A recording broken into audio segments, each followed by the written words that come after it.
Good day, mates and matettes, and welcome back to Fishing for Icebergs. We're back here on Let's Build, and I have begun work on the village, so let's go and look at that. If we just come up to the break here, you can see over here I've completed the sort of waterfront part of the village. So flying over there now, you can see that there are 3 docks. The docks are constructed of spruce wood logs and oak wood planks, and they exist half a block above the water surface. However, this is actually a level that you can get up onto, which is just a little Minecraft trick for you there. Now as we look out over the village, you can see that I've completed a number of houses. The houses are all fairly simple and they're all very small. They're sort of like the because that looks better rather than having big sprawling mansions. And they're all the same sort of style. Stone brick with a bit of cobblestone and a dark oak wood roof. Some of them have corners of oak wood, while others have corners of spruce wood.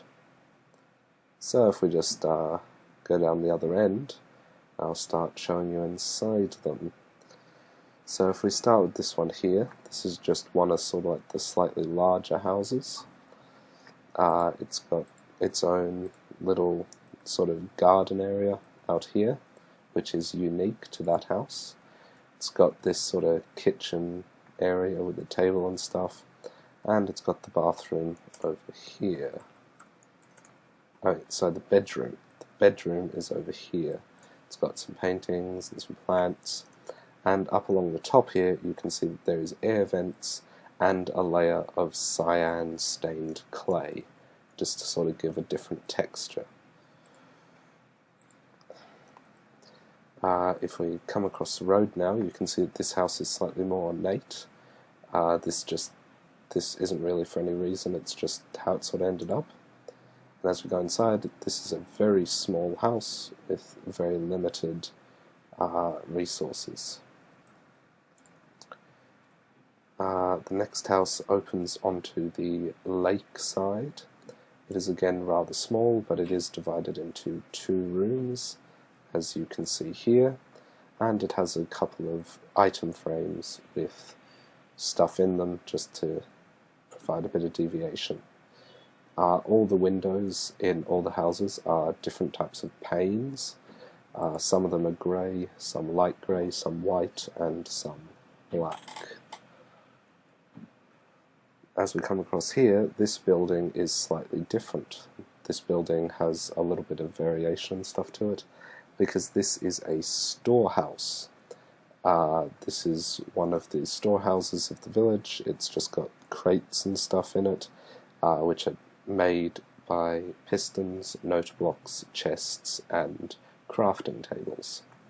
It has lighting hanging from crossbeams, and it's a storeroom. It's got a rougher floor than the rest of the build, but that's because it's a working area, not a living area.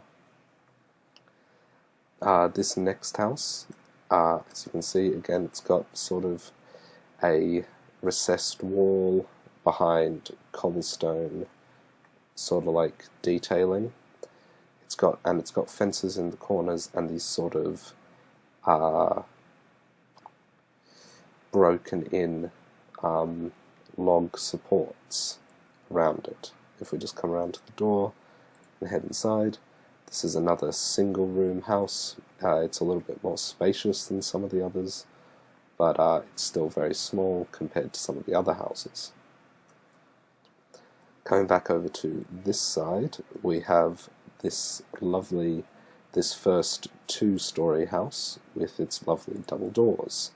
As we come inside, we can see that the way this has been built, there are 2 very narrow ground floor rooms, but they're usable, so that's alright.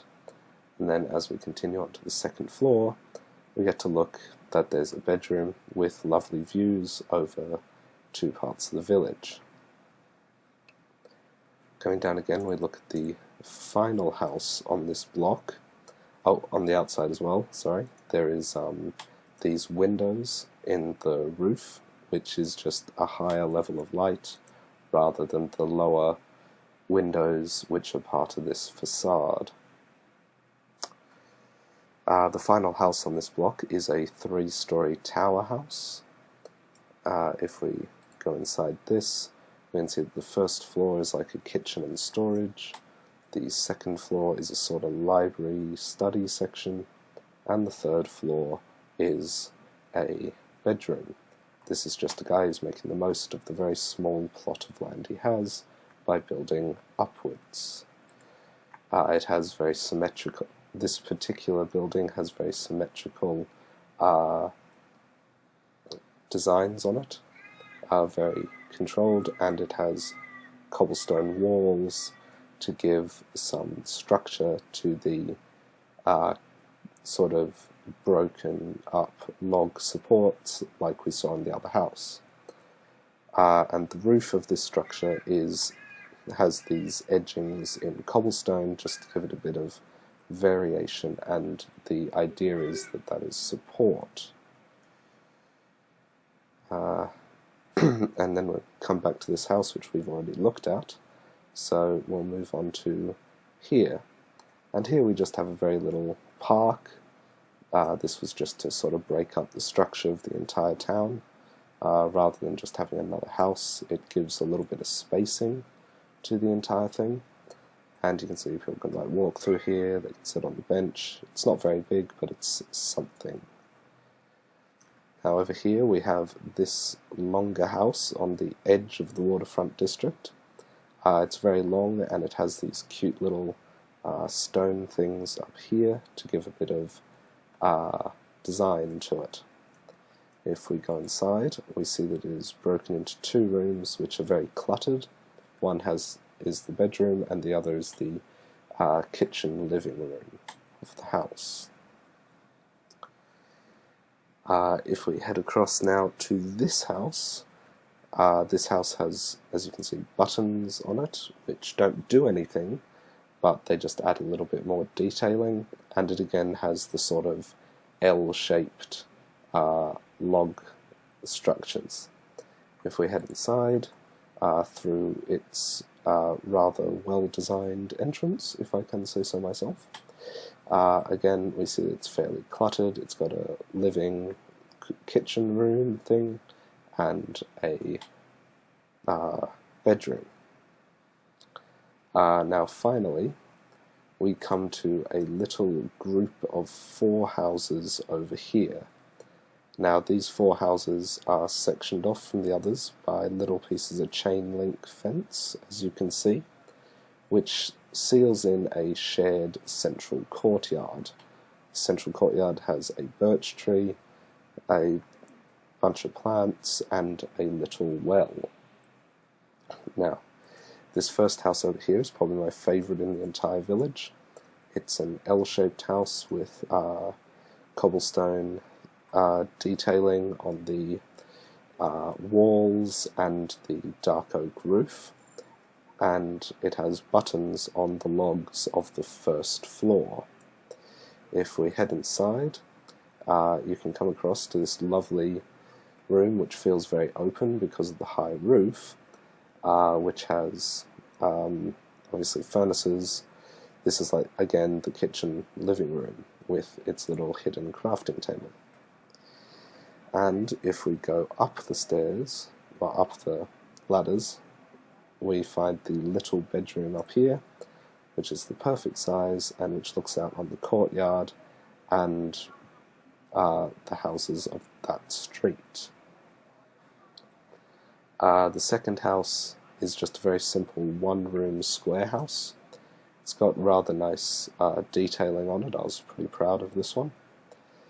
And yeah, if we go inside, that's an error. I'll have to fix that.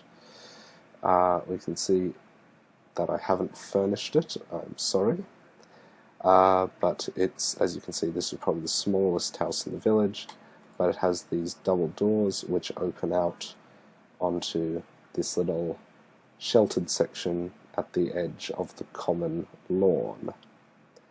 Now the third house over here is 2 stories like that one, but it has balconies instead of an entire roof. This one is fairly spacious. It's got its door over here, it's got its kitchen and stuff, and then it's got the table over here, so it just feels a bit more open. And if we head up to the second floor, we see it's got artwork, it's got a chest, it's got the beds, and this is like the bedroom from which the owner can head out onto either this balcony or the one around here with the significantly less impressive view. I should just jump across. Now the final house in this square opted out of having a roof and instead has an entire upper balcony level for entertaining or whatever. The balcony just has very simple fencing with some logs at the corners, and if we head down through the trapdoor, we see it's got this lovely space in here, and the man sleeps over here.